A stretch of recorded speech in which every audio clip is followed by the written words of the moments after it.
how has COVID changed the way you do business? And just kind of shifting to, the supply chain and logistics conversation. Are you more diversified in your sourcing? Well, COVID changed multiple things. First of all, on the positive side, the greenhouse, the home and garden business grew very rapidly in those years. Okay. And internally in Certis Biologicals, we call it the garden to greenhouse business. And that business took off in a big way. And we see, that growth has kind of sustained even when COVID has kind of mellowed down now. On the supply chain and logistics side, yes, there were very significant challenges. What we have tried to do is first expand our supply chain and logistics team to be able to deal with the complexity of the situation. We have added more vendors. We have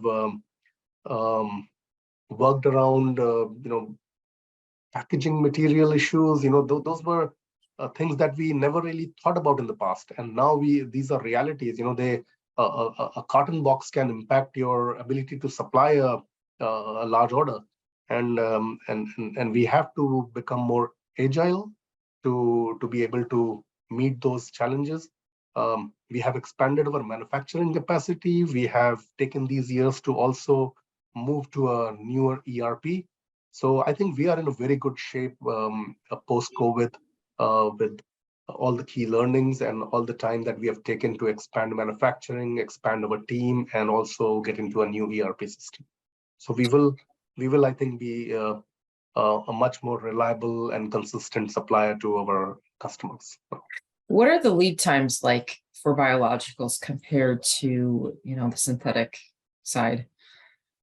Well, fermentation does take time, so there are lead times which are longer than conventional pesticides. However, I think, especially for companies like ours, where we are able to deliver longer shelf life, we are able to, help our customers with inventory management, and therefore, it somewhat offsets the longer lead time if we are able to work with them closely with some level of advanced planning and some level of inventory management. I see. Okay.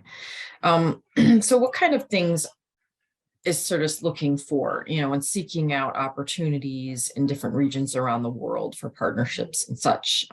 And what markets are? I know you mentioned the European Union being the most amenable, but are there any other very attractive markets right now for you? Well, for us, the entire globe is very attractive.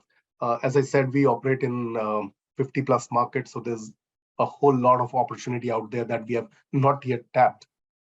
And the fresh produce exporting markets, as I said earlier, remain very important for us. So countries like Morocco, Turkey, South Africa, Chile, Peru, Brazil, in Asia Pacific, Thailand, Indonesia, Malaysia, New Zealand are extremely important markets for us. Japan is a very important market for us. We are also very focused on the highly regulated markets because we do have a complete data package for all of our products, which allows us confident market access to even the most regulated markets. A lot of competition shies away from such markets, but we are very confident that we will be able to address any regulatory concerns that any regulator around the world might have, and that makes us more confident to go into markets all over the world. So coming back to the important point you raised about other than European Union, we are very focused on growth in the LATAM region. We cannot ignore Brazil anymore. It's very, very big. Likewise, markets like Japan are very important, Australia, New Zealand, South Africa. Can you talk a little bit about your home country, India, what biologicals adoption and just how that market has evolved there? Indian market is also evolving very fast.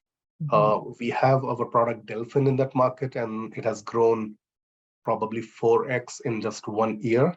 So that is the Delphin? kind of, it's called Delphin. It's a Okay, BT, and okay, it's delivering consistently high growth.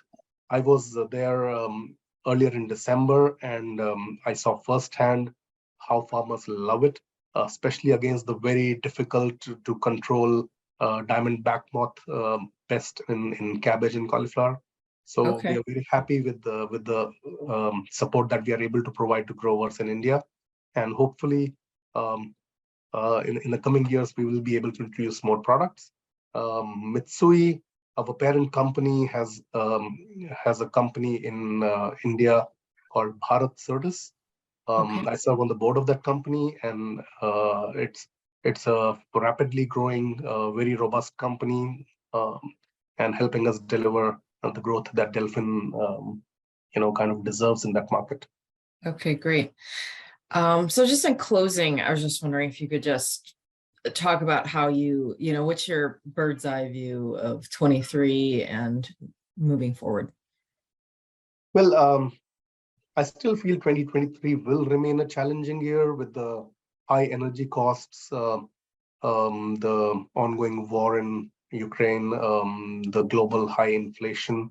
All those things will have a certain impact in 2023. But I think, as I said, we are well prepared to remain a consistent supplier to our customers, because we have taken these past 2-3 years to expand manufacturing and Mhm. develop our IT capabilities to be able to better serve our customers. We have invested a lot in teams, in supply chain, logistics, field development. So for us, 2023 is going to be a very, very busy year.